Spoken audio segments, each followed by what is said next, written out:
me welcome a very good friend, a top scholar to this call, Wouter Stam.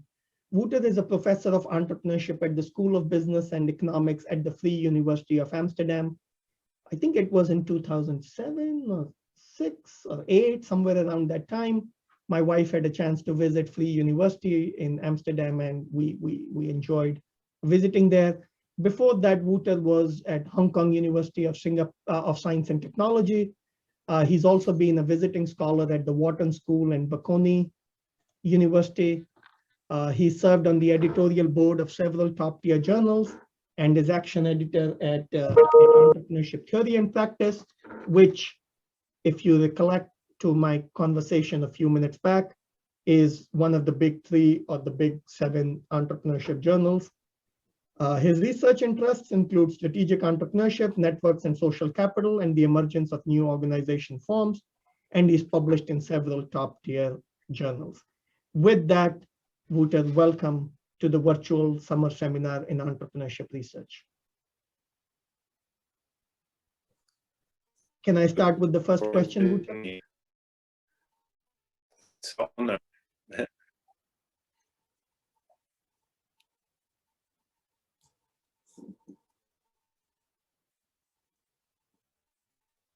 Wouter, can you hear me?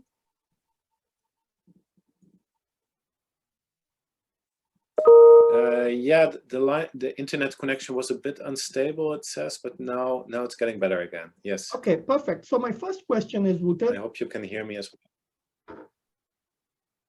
My first question is, how did you get interested in entrepreneurship research? Sort of, how did you decide to become a business scholar and an entrepreneurship researcher? Yeah, that's a good question.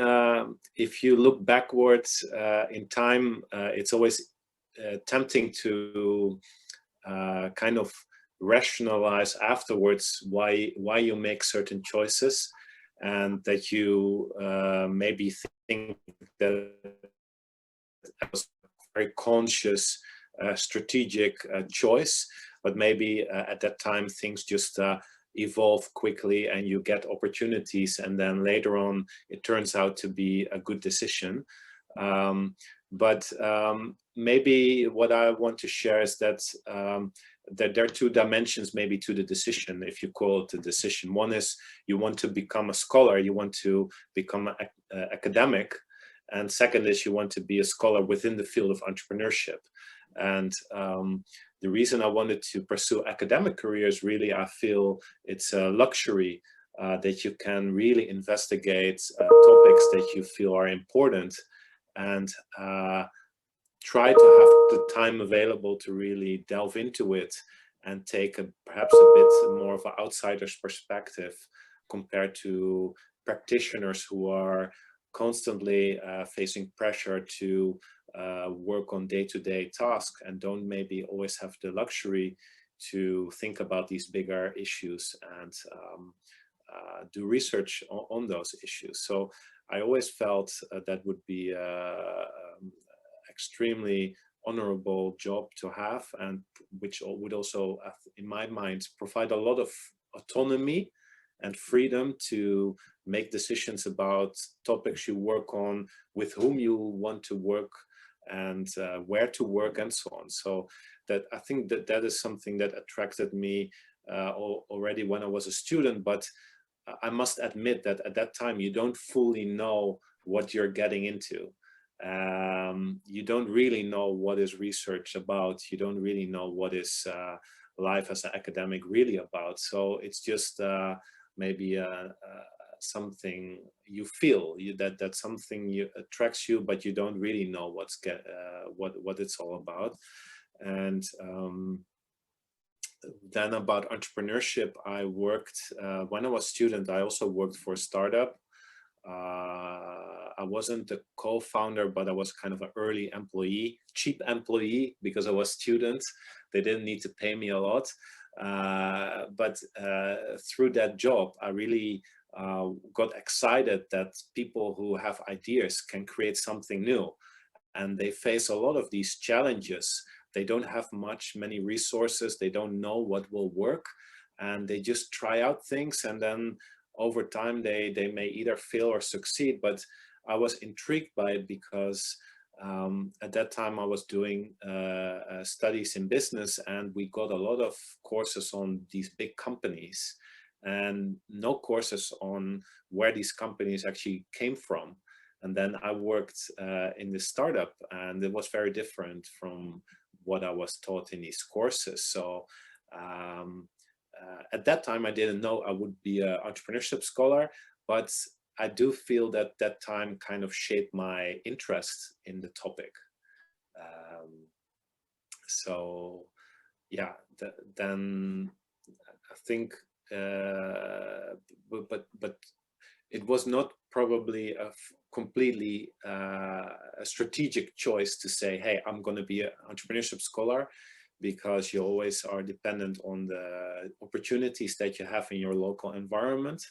But fortunately, after my studies, I got the opportunity to work on a grant funded project funded by the Dutch National Science Foundation, which actually focused on startup companies and entrepreneurship topics. So that pushed me actually into this entrepreneurship research field, which at that time I didn't really know much about, to be honest. And along the way you learn and you become fascinated by it. But yeah, I think Well, it's you certainly you learned need to be an well. entrepreneur. When you're a scholar, you need to be an entrepreneur as well. Actually, that's what I learned. So you can apply a lot of the knowledge that we have as scholars to our own job as an academic. You know, you search for opportunities. You have so many wild ideas. You need to screen those ideas for their potential. You need to form a team. You need to mobilize resources, maybe get a grant, or at least have time to work on the idea. And you may have multiple projects, multiple ventures at the same time, like a portfolio, and only some may succeed, perhaps. So yeah, we're all, even though we are academics. Okay, Wouter, I'll move to the next question. Can you briefly share with us the trajectory from origin to publication of one of your entrepreneurship papers?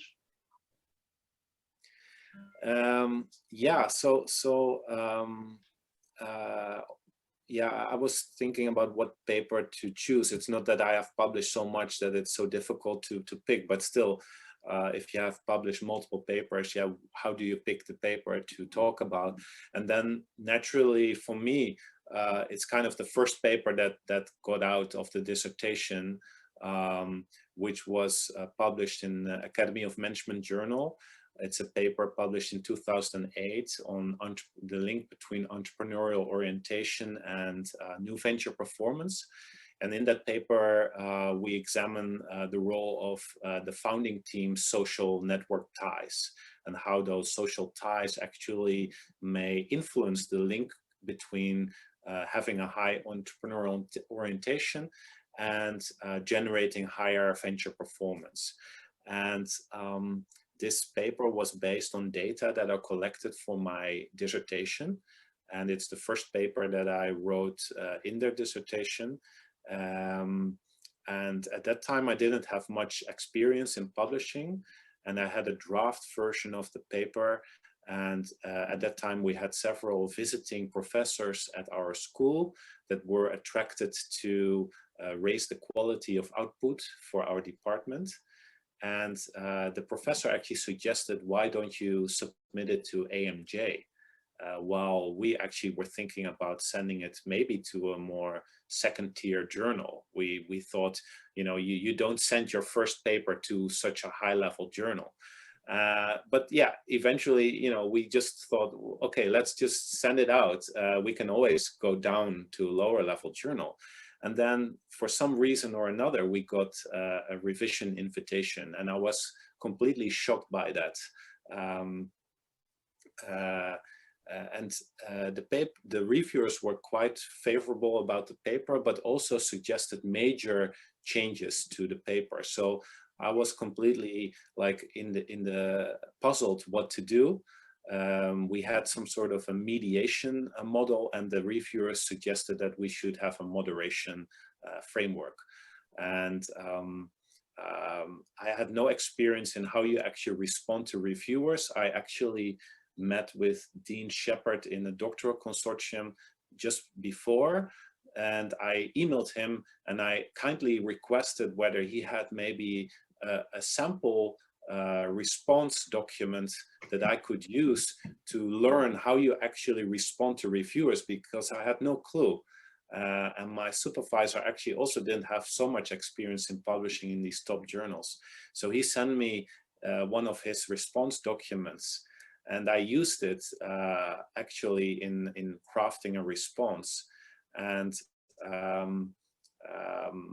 yeah, then from one thing, yeah, then actually the process itself was rather smooth, in the sense that you know, going back to the literature, you get some ideas on how to attack the reviewers' comments.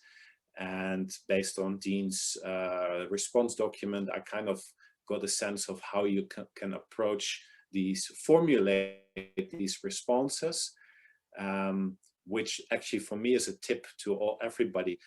When you revise a paper, I would recommend to write the response document first, because it helps you to formulate how you actually address the comments. Otherwise, you just start making all kinds of changes, and then you don't know anymore why you made certain changes, which changes you actually made, and then you need to write that last minute. I would do it first, and then you can see what are my options, and then you pick the best option, and then you actually start making changes in the paper. But yeah, it was a very inspiring process, and fortunately it worked. But yeah, that's just for me a memorable paper, because it was my first one that got out of the dissertation and immediately had a nice impact on that literature. That was the EO and new venture performance. Sorry? That was the EO and new venture performance in AMJ paper? Yes. That is one of my favorite papers in EO. Yeah, and I think it's also a paper that shows that even when there are other papers out there that already studied a particular relationship, or even included other concepts that you also study, you can still make a contribution. You know, it's all about having one distinctive idea, slightly different maybe, and packaging it in a way that is appealing. And you don't always need to be having a paper that really invents a completely new research topic, and that yeah, studies all kinds of new variables to make a contribution. That is something I learned as well. But yeah, it's always easy to talk about it afterwards, because I could also talk about papers that got rejected immediately where I had high hopes, and I still don't know why. So it's also a bit, you need to be a bit lucky, of course. I acknowledge that fully. So yeah. Wouter, as a reviewer and editor, what do you look for in a paper? How do you decide if a paper has potential or not? I know you mentioned luck, but I'm sure as a reviewer or editor, you have other criteria. Yeah, so reviewers and editors may still have different perspectives. You know, if you're a reviewer, you typically have things you look at, and you may even draw on reviews that you have written before for other papers. You kind of have a mindset or how you look at papers. You may have common things you look for. Editors may have slightly different view on it, because they represent a journal. They really may have the intention to really want to publish papers. You know, it's not your job to just reject papers, while reviewers may always be a bit more critical and immediately start to attack papers. So but yeah, there may be some common things you look at. I guess number one, of course, is, you know, what is the contribution of this paper? And the contribution can be in many different ways. You know, it can be reconciling mixed findings in the field. It can be introducing a new concept, or asking a new type of question, or integrating different theories, providing a synthesis of different arguments or literature. So it's difficult to say we look or I look for a particular type of contribution, but many papers fail to articulate what it is they contribute, and maybe in particular they fail to articulate what theoretical perspective they actually use to interpret, to address the research question and to interpret the findings. So they may have a neat data set, they may have interesting variables or concepts, but they may not have an overarching framework to look at the data and to have a story about the data. So I think that's important, but especially as an editor, you look at what is fixable, what is not fixable. Because yeah, the way you justify the need for the study or the theory you can use, you can maybe make changes to that in a new version. But the data, for instance, of course, is much more difficult to change, in the sense that sure, you could maybe add another round of data collection or something like that, but in some way or another, you're more constrained. And so in terms of the data, you look at, is the data really fit for the question that you like to answer? And is there any uniqueness in the data, you know, in terms of the context, the setting, the way the research is designed? Is it solid? You know, there's so many papers that talk about how to design studies in a rigorous way. So I will not repeat all that advice. So I guess, yeah, papers need to be aware of the latest developments in the methods in the field, right? So the bar is being raised all the time. But even if you have a perfect empirical study, you will probably not gain the interest of the reader unless you have something unique to say, without wanting to say too much. Usually one idea per paper is enough, right? You don't need to have 10 ideas in one. So yeah. Okay. And my I don't know next if it question makes sense what I'm saying. Sorry, say that again. I missed the last one. I hope it makes sense what I'm saying. These are big questions, of course, to answer. Right. But that's the purpose of seminars like this, and of course, students going to other seminars, right? Because that's what they learn. But can you tell us about one entrepreneurship paper you're working on these days? How did you get the idea? Where are you on it? And so forth. Like, how do you progress through a paper? Yeah, so one paper I'm currently working on together with people from St. Gallen and IESE, including, for instance, Chris Sott.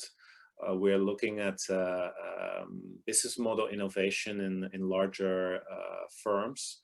And we look at the role of strategic initiatives, so teams being created together that are tasked with developing business model innovations for the firm. And we actually look at how these initiatives should be designed in a way that increases the potential for business model innovation. And this project originated from data collection efforts at St. Gallen, where there were opportunities to collect data at big corporates. And then for us, actually, the challenge is, okay, we have interesting data, we have interesting variables, we have interesting findings linking aspects of initiative design to the extent to which these initiatives produced business model innovation. But now the challenge for us as academics is, How do we actually develop a theory around this? And this is not easy at all. And we have been pivoting, let's use that language, from one version to another, where we initially thought this is a paper, basically an organization design paper, right? So we look at how to design these initiatives. And now we actually have been pivoting towards a different theoretical angle, which is a resource orchestration perspective on initiative design, because yeah, we have certain aspects in our data that just didn't, yeah. To make a long story short, sure, we look at design, but how to argue for choosing these particular design aspects? Why these and not others? We struggle a lot with that. Sure, we look at design, but just organization design itself is not just one theory.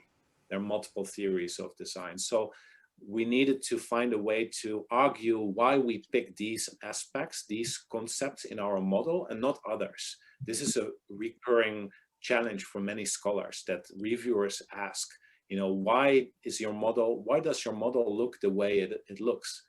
And you need to have a theory that drives your selection of concepts. And we didn't have that in the beginning.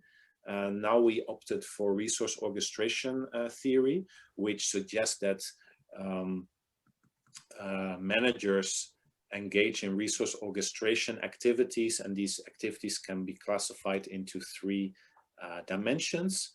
And these three dimensions actually drive the selection of our concepts. And I think looking back, you know, there are different ways in which papers develop. Sometimes you really have a theoretical idea, like A to Z, you know, you have the theory, you then design the study, you collect the data, you analyze the data, and so on. But in some cases, you just start with the data. You bump into a co-author, you get asked to join a project, you have an opportunity to collect data at a company whatsoever, and then you need to work your way towards the theory part, which is sometimes quite challenging as well. And this is just one paper where we're in the middle of doing that, moving from the data to having a neat theory that explains why we opted for these concepts, which some people would say is not the right approach, which I can understand. But yeah, sometimes you're just, yeah, you have great data at your table, on your table, but your challenge is still to develop the theory. And this is something that takes time and thinking, going to different literatures, trying to see where you see the fit. So Wouter, I think this is a good time to open the floor to questions from the audience. And I see Crystal has her hand up. So I'll invite her to ask a question. In the meantime, I'll look at the chat box to see other questions. Crystal? Yes, Dr. Stam, thank you for your time today. We, on behalf of everybody, we really appreciate you being able to do this. My question is from the perspective of either junior faculty or PhD students that we have here today. The common question is, how do we find seasoned scholars to be willing to work with us? So from your perspective, how do you choose those junior scholars that you decide to work with? What is it that they bring to the table that makes you want to choose them over others?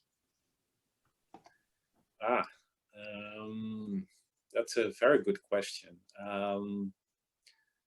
Well, I mean, typically people will contact you either by email or at conferences, and they may immediately pitch an idea to you and want you to work with them. But I would say maybe, you know, take it slow. You know, first you ask maybe whether you're willing to provide some feedback, because also for the junior scholar, you don't want to immediately decide that you want to work with somebody just because they publish some papers.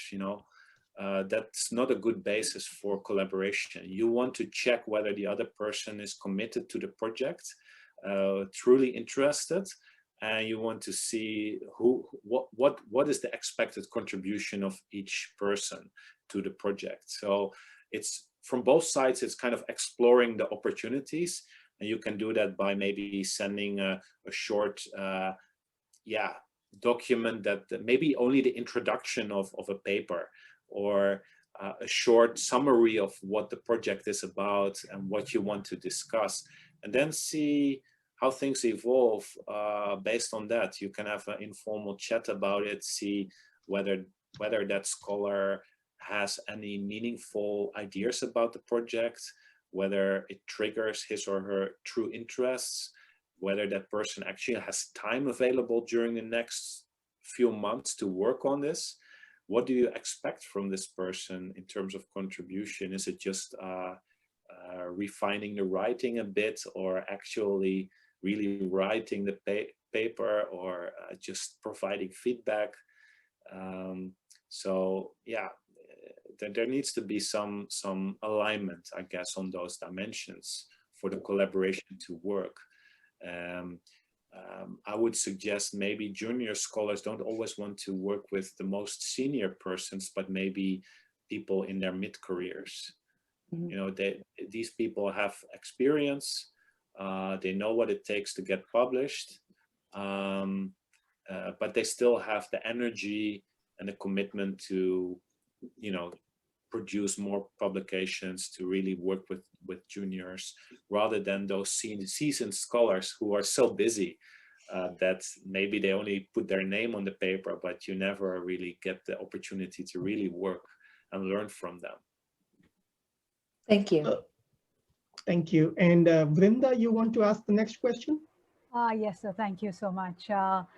Dr. Stam, it's been so wonderful getting your insights, and you put it so nicely. However, my question, sir, is how does one arrive at the theoretical framework? Because there's so many theories floating around.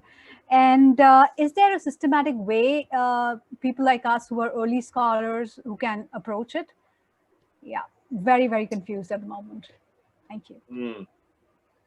Yeah, well, I mean, this may be where the value comes in of a more experienced scholar, because first of all, maybe those scholars will have a bit more of an overview of different literatures, so that they can at least point you towards particular theories or perspectives that first of all will fit with the project, and also they may be able to judge the extent to which such a perspective, when you apply it to the study, will actually be perceived as something of interest to the community, right? So some perspectives actually are on the rise, and others are a bit more in decline, and maybe those people can have a feeling for that. Well, for you that may be more difficult. But yeah, it's difficult to say whether you can be systematic about it. I mean, I guess the trick is in the beginning not to over-invest in one perspective, but first explore a bit. See which perspectives could potentially be appropriate, then maybe see whether which of those perspectives actually have been used in recent publications. Do you see any papers in the journals that you are interested in? Do you see any papers that actually employ this theory or perspective? Is there a conversation going on in that journal using that theory? Or do you actually conclude based on your research that actually nobody is using it? Well, if that is the conclusion, then there are two options. One is nobody will feel that your perspective, if you would use it, is interesting. Or it could be that you're actually bringing in a new angle to the conversation, and that you're more unique, right? So there are two ways you can argue, but at least it gives you a sense of the debate that you're trying to contribute to. And if nobody is using that theory, then you would really need to build a strong case why that theory would be valuable. And you need to be able to be a broker and bring in a new research stream into the community. So that can be challenging. Yeah. Thank you, sir. Thank you so much. Wouter, we have another question from Mike Blackwell. Mike, do you want to go? Yes, I'm happy to. Thank you, Dr. Gupta, and thank you, Dr. Stam, as well.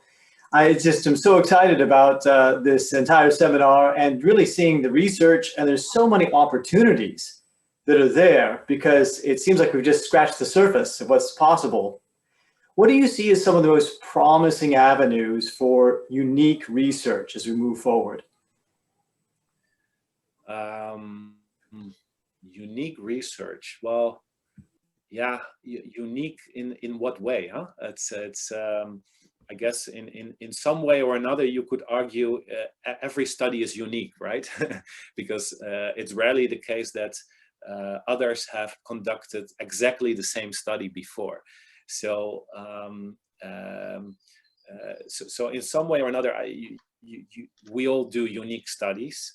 And do we want everybody to be doing unique research? Maybe not, because we want also accumulation of knowledge and insights.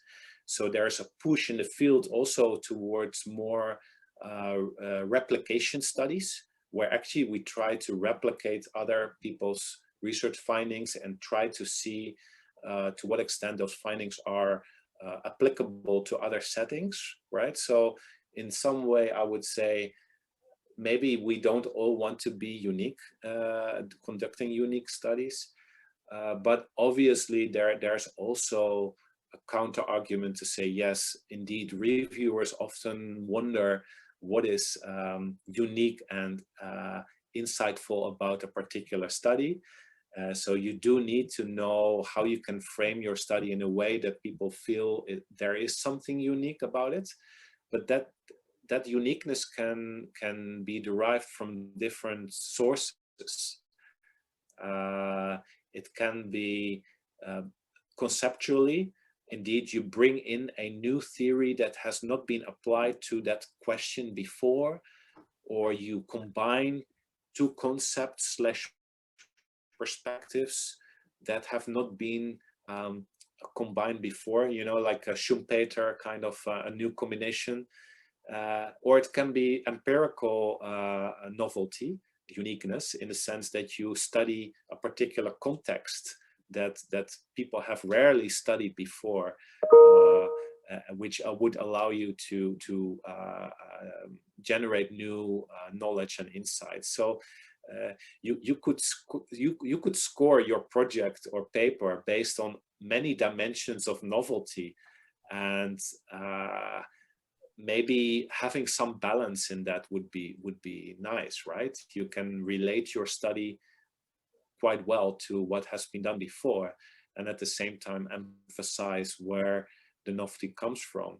And yeah, in the field of entrepreneurship, there are so many developments in terms of methods, in terms of theories, that it's difficult for me to just say, yeah, this is the way to pursue the direction you should be pursuing in order to be unique. Maybe to finalize my answer to your question is,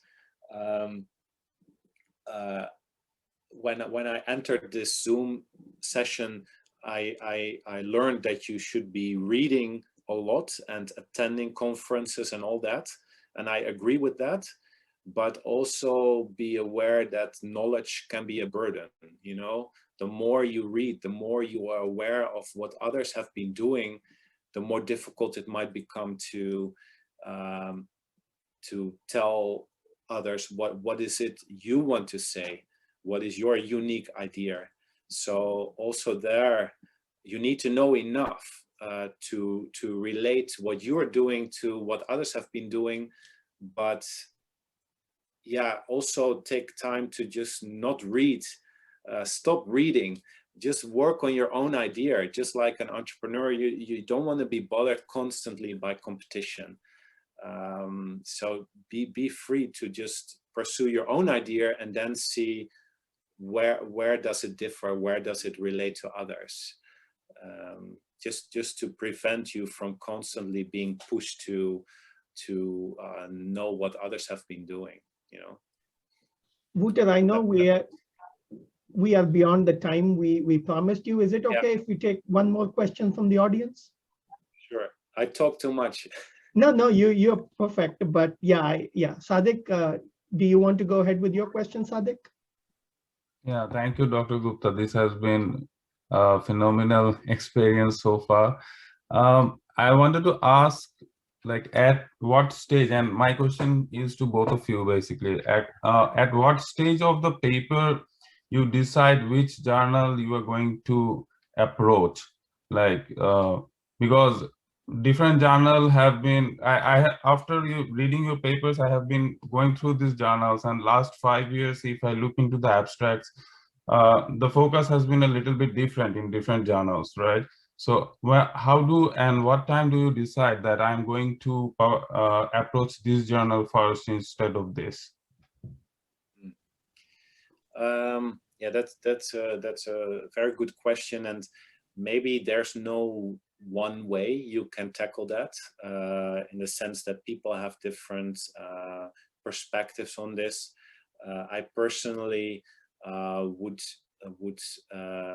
at least want to know when I write the paper whether this is a paper for a more, let's say, entrepreneurship audience, or whether it is a more general big tent management type of journal. That is, at least for me, the main distinction. And then if it's entrepreneurship, you know, whether it's JBV, ETP, SEJ, whatever, sure, that's important, but I would then write, you know, the first draft, see which, how the details basically evolve of the paper to make the decision about, okay, does it actually fit better with JBV, ETP, given the choices that you have made along the way, right? But at least I want to know, should I be targeting entrepreneurship audience or a broader audience? Because for a journal like AMJ, JMS, JOM, the more general management journals, they want contributions that are appealing to a broader audience, which means that you need to maybe frame the paper in a broader sense. You need to ask a bit bigger, broader question, and you need to relate maybe your paper to conversations that are beyond the entrepreneurship domain, or at least try to see whether there are any linkages that you can make. That said, again, there are maybe different ways. Some people start immediately having a very clear perspective on it, and others make a decision later. If you make this decision early on, I would say there's always room for change. You know, don't be afraid to make a choice, and because it's not written in stone, right? There's still options to change, and it's very important to socialize the paper. So by that I mean, send it to colleagues, send it to people in the field, ask them for feedback. Maybe only send them the introduction. You know, just ask them, you know, what do you think? Is it a compelling story? Do you read further? And what do you think? What would be an appropriate journal? Just to get a sense how people respond. Perfect. Thank you, Wouter. And I know several people have their hand up, but if we continue with the Q&A, we will be here for another hour. Is it okay if they connect with you on LinkedIn or email and ask you directly some questions? Of course. I'm happy to continue the conversation in another setting, and I just hope that yeah, some of the ideas were useful. And well, thanks again for inviting me. It's an honor. And Wouter, before we go there, to see my last question still remains. Yeah. What is one advice you would give to all aspiring entrepreneurship scholars? Ooh,